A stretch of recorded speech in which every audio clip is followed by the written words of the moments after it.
All right. It says live. I'm going to wait till it loads.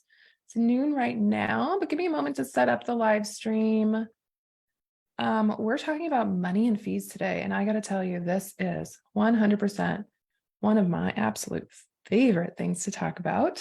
Let me get this live stream set up here real quick. 100% one of my absolute favorite things to talk about. Let me get this live.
You can't hear me because I didn't unmute my mic. And thank you, Gabby. Here I go again with the muting issue. Goodness me. So yes, it went dead for a second there because I muted my mic while I was setting up the live stream. And now I'm back. Cool. Okay. We're going to be talking about money. We're going to be talking about money in our profession, personal, how it affects our business, our life, our clients, our clinical work, all of that. We're going to do numbers. We're going to get into the messages. We're going to bust the messages. So let's dig in. I'm excited for this one. Again, I'm not going to keep you too long. I know you guys have a lot going on. There's a worksheet you guys got in the email this morning, and let's have some fun. So first of all, we have been taught messages about money in our profession. I think as therapists, I know that I was conditioned early on and in grad school to have certain expectations about this profession, about the financial reality of this profession, and about what money means in our world. The messages are things like, you didn't get into this for the money. I care about accessibility. We're profiting off of people's pain, things like that. And unfortunately, messages like that continue to keep us stuck as therapists in a system that is broken, in a system that undervalues us, underpays us, and overworks us. And I'm not saying that access to mental health care isn't hard. I'm not saying that we should all be charging high fees or anything like that. What I'm saying is that the messages that we're taught in our profession bind us in a way that we have a hard time seeing outside of that. Now, we also get fed messages as growing up. We watch our parents, we watch how they handle money, how they talk about money or don't, and how money relates to our well-being growing up. And those messages also get woven into how we interact with money, both personally and in our business. We have a relationship with money, and that relationship, like any other relationship, needs to be worked on. And for a lot of us, like we feel the anxiety, or we have the relationship with the money, but we don't really get deeper into it. We stick with the numbers, we look at the numbers, and we think that this is all about the numbers, and it's not. When we talk about money, it's so much more than just the numbers. Thinking about our child of origin or our family of origin messages about money, we get messages about scarcity, whether we actually have money or not. We can get messages about scarcity and lack. We can get messages about silence. We don't talk about money. That's not something we talk about. We can get messages about needs versus wants. Well, you don't spend money on things you don't need. And while it's arguable that anybody needs a $5 Starbucks, the question is, how is it serving you or not serving you to either get or not get that coffee? And so really expanding our idea of a need versus a want, and how those lines maybe get blurred sometimes. But if we bind ourselves to these messages and to these lessons, that prevents us from looking at the reality and really creating a business that's going to support our reality. So we need to challenge our own perceptions about money and worth. We need to change our relationship with money. You do not have to be, do, or produce more to be worth more. Worth is not a tangible concept. It's not a tangible thing. Your worth is not tied to a dollar amount. I am not worth any more or less than anybody else based on the fee that I charge, or the education that I have, or the credentials or the trainings or certifications, right? I think as a profession, we need to get outside of this idea that, oh, when I'm this certification, I'll be worth more, I can charge more. While yes, there is some truth to certain like trainings and certifications that you can command a higher fee, it's still all very relative. Like, I don't have any special certifications. I don't have any special certifications. I'm a master's level licensed therapist in California. I am not like specialized, certified, anything. I don't do EMDR. None of that. And I'm commanding $350 a session. And so I really want to break out of this idea that I need to be something. I have to have certain letters behind my name. I have to whatever in order to be worth something. So I want to take the number away from this idea of worth and value, separate the number from it. The number is more about our reality than it is anything else. I also want to acknowledge that the system is broken. The impact is very real on everyone. As solo practitioners, however, we cannot make up for a broken system through self-sacrifice, because we will burn out. Accessibility comes in many forms, and it doesn't just have to be financially. We don't have to just slide our scale to be accessible or take insurance to be accessible. And at the bottom line, if you are burned out, you are not accessible. And so the idea here is that we're going to look at accessibility from a different lens that's not just through financial giving. I also want to be clear that giving is not a mandate. While many of our ethical guidelines state that we are encouraged to do some work in a pro bono or a non-compensated way, it is not a mandate. And you will go through seasons in your life where there is either more or less room to give. When I had my twins, I had infant twins, I had birth trauma, I had a partner in law enforcement who was working also in the reserves, super busy. I breastfed full-time for 2 years. There was nothing left for me to give to anyone else, and that is okay. And the reality is that depending on your life and depending on your circumstances, there may never be a time where you have a lot left to give. And that's also okay. You might be somebody who has a chronic health conditions or a special needs child, or, there might be something going on in your life. Maybe you're caretaking for your elderly parents, where giving may not be within your professional capacity because you are already giving so much, and that is okay. You do not have to give in a professional capacity. It's not a mandate. So let's stop acting like it is. I also want to, on that note, this is where I get into this idea of supporting each other. There is a lot of shame and judgment thrown, especially in some of these big therapist groups. And you get these comments that are very side judgy or even directly judgy about offering reduced fees or pro bono or sliding scale or insurance or not. And we need to stop doing that as well. We need to stop shaming other therapists for doing what keeps them well, for doing what's necessary for them. We'll get more into this idea of reality, but you have to do what works for you, not what works for your neighbor, because you don't know what their reality and their circumstances are. You're also not required to do your time. I think a lot of us, we are in the field, we do our internships, we get paid very little to nothing. I worked for free for 2 years, getting hours because I couldn't get a paid position. It was very hard to get a paid position when I graduated. And so I did a lot of hours for free. And we could say, like, we could have this idea that, like, oh, people, you do your time, right? I don't think anybody is required to do their time. Just like you're not required to give back, you're not required to do your time. You are not required to get out of grad school and be free labor or get your license and work in an agency because that's the right thing to do. It's not required. Is a great experience? Sure.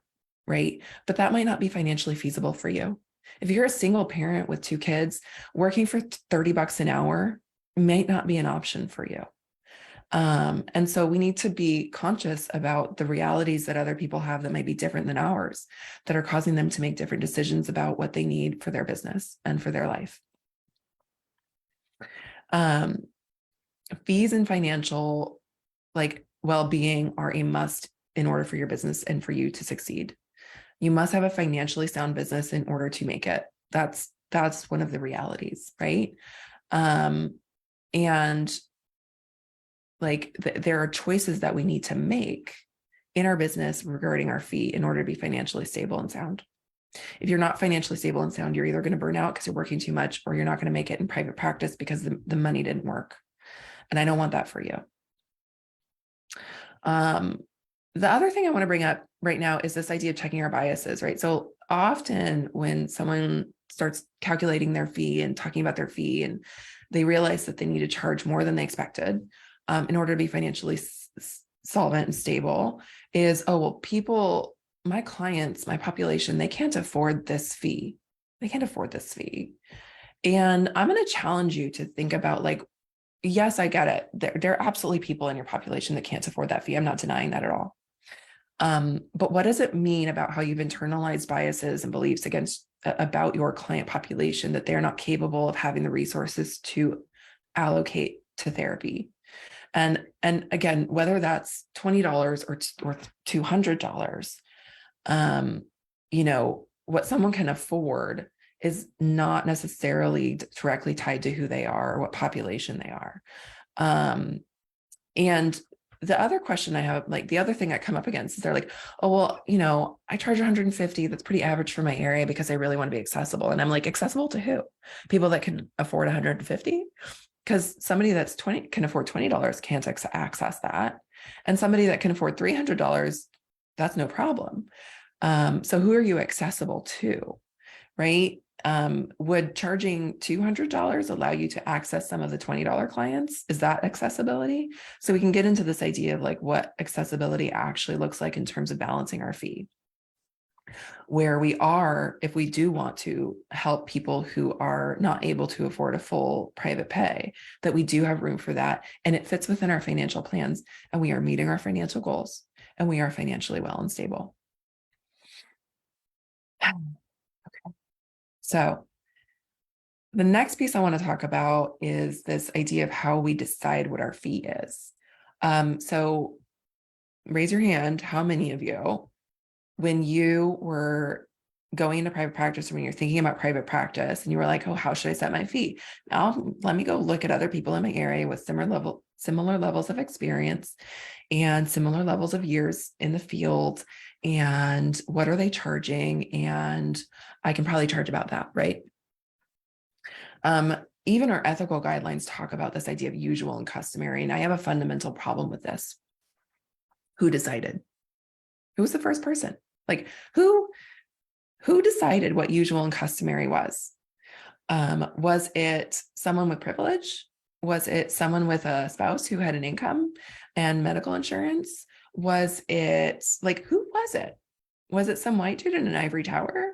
I don't know. Was it a woman who's questioning her value and not sure what people will pay?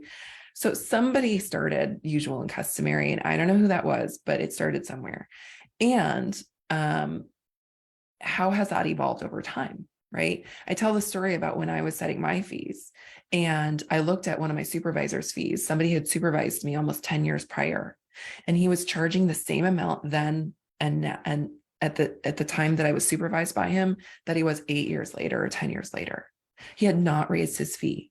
Now, if I was basing my fee off of his fee because he had more experience than me, he supervised me, then where would that leave me? Would I be able to have a financially solvent business? No, I would not.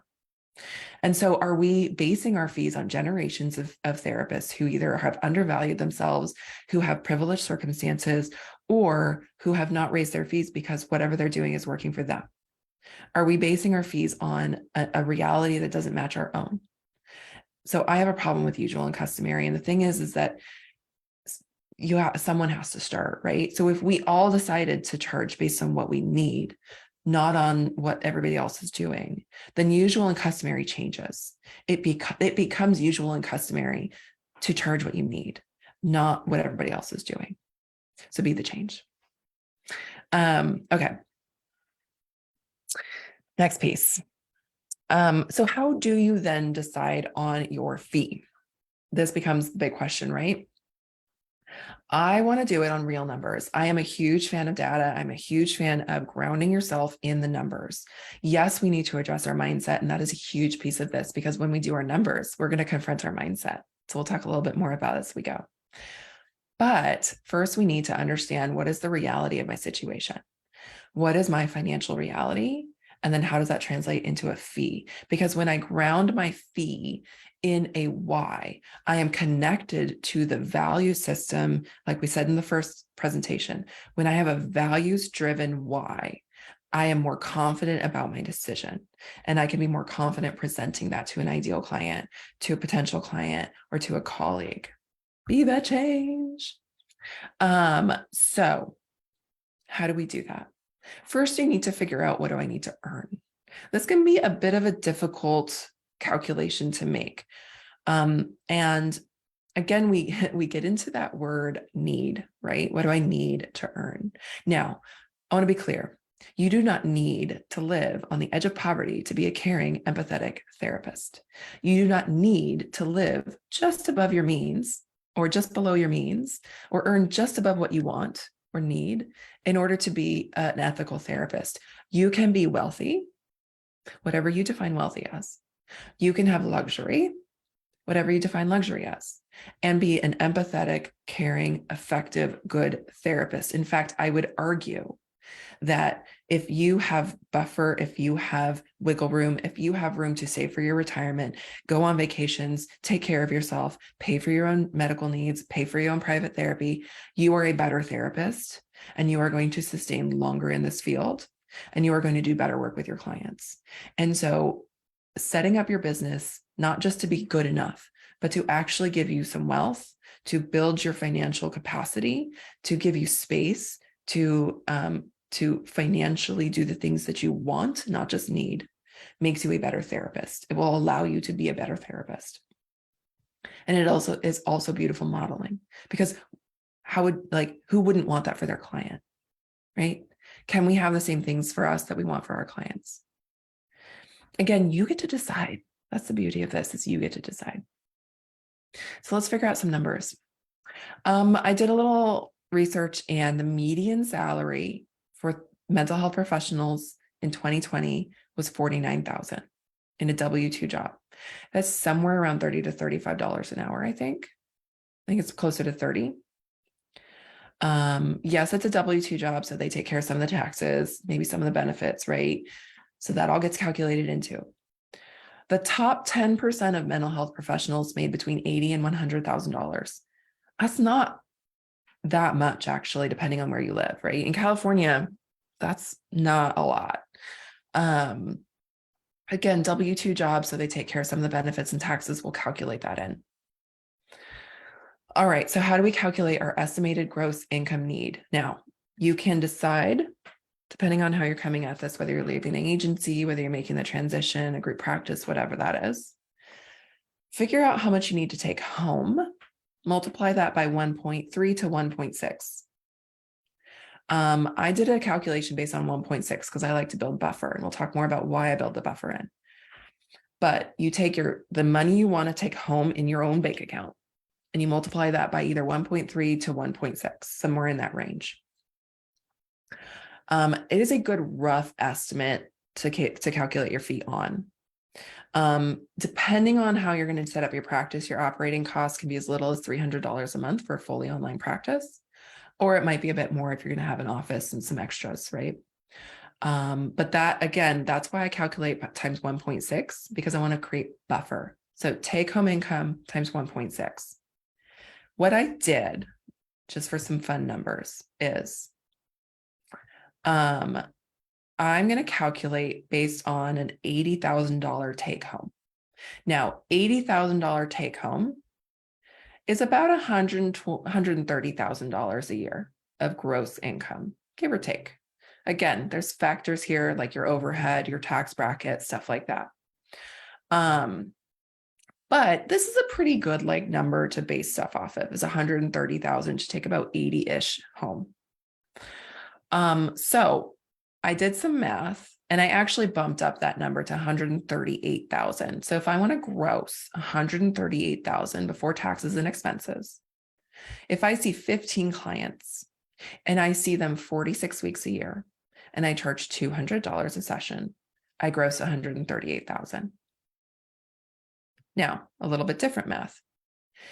To get that same 138,000, I can see 20 clients a year or 20 clients a week, 46 weeks a year. So still 6 weeks buffer time at $150 a session. Now, $150 is about the national average for a therapy session, cash pay. That also equals $138,000 gross income. Now, let's say you want to offer some reduced fees or sliding scales, but you need to still make that $138,000 mark. 10 clients at 100 and 10 clients a week at 200 at 46 weeks, again, still 6 weeks buffer time, is $138,000 a year. So there's a lot of ways to get there. You're still earning much more than your median W-2 mental health job. And you're doing it on fewer hours a week, right? And this can grow over time. You can edge your fee up as you need to, or as your life circumstances change, or as you want to grow your income and your impact, right? Because more money, it's not necessarily all like just for fun. Let's say you want to give back to an agency that's local that serves a low-income population. How do you do that if you don't have extra funds? So can that fund that, right? It's not just about making more money for fun. It's about, what does this money enable me to do? What does this resource called money enable me to do for my family, for my community, for myself? I think sometimes we get into this like emotional, like, oh, greed, right? Oh, that's too much. Like, I'm profiting off of people's pain, right? That really looking at it from a perspective of like, what will this resource enable you to do? Whether it's for yourself, for your family, for your community, for your clients, whatever it is, right? This resource has enabled me to do this right now with you. It has enabled me to help you guys think about this differently. That's what it's done for me. All right. So in these calculations, we're talking average fees, right? So if I want to see 15 clients at 200, but then I slide a couple, I'm not going to meet my mark because my average fee is now gone down. This is where we get into buffers, right? Our buffer system is calculating on the low end of our number of clients in our weeks per year. So to put that in more clear terms, if I know that I'm willing to see between 20 and 25 clients a week, I want you to do your math on 20 to 22, because you're going to have some people that maybe you have an open spot for a little while, or you have some cancellations, like the ebbs and the flows, right? You're accounting for the ebbs and the flows in this calculation. Okay, so I want you to calculate on the low end. So if you're thinking about working 20 to 25 clients a week, do your math on 20 to 22. If you're thinking you're going to work a 48-week year, do your math on 46 or 47. Give yourself a buffer, build it into the system.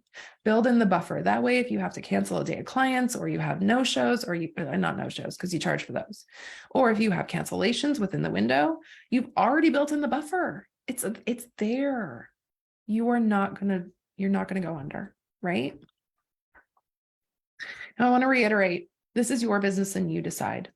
You can build a business that is a structure that allows you to save for retirement, work less, earn more, see ideal clients, charge the fee you need, and build in your self-care. Okay. The worksheet runs you through these calculations, and I encourage you to do multiple calculations to see how different scenarios affect what average fee you need in order to be financially where you want to be. Sometimes we'll do this in private coaching where we'll like calculate a 48-week year versus a 46-week year, and it's only like a $10 difference in the fee. And it's like, so I can charge $10 more on average, and I can get 2 more weeks off every year. Yes, you can, right? When you actually do the numbers, it starts to get really amazing to see like how they line up and what you can get. Unable to send me a direct message if you couldn't get the worksheet, I'll make sure you get it. So run the numbers, come into the group and let me know, like, what was your reaction? You don't have to necessarily share the number unless you want to. I'd love to hear the numbers. But when you do this math and when you really run these different scenarios, like, come and let me know.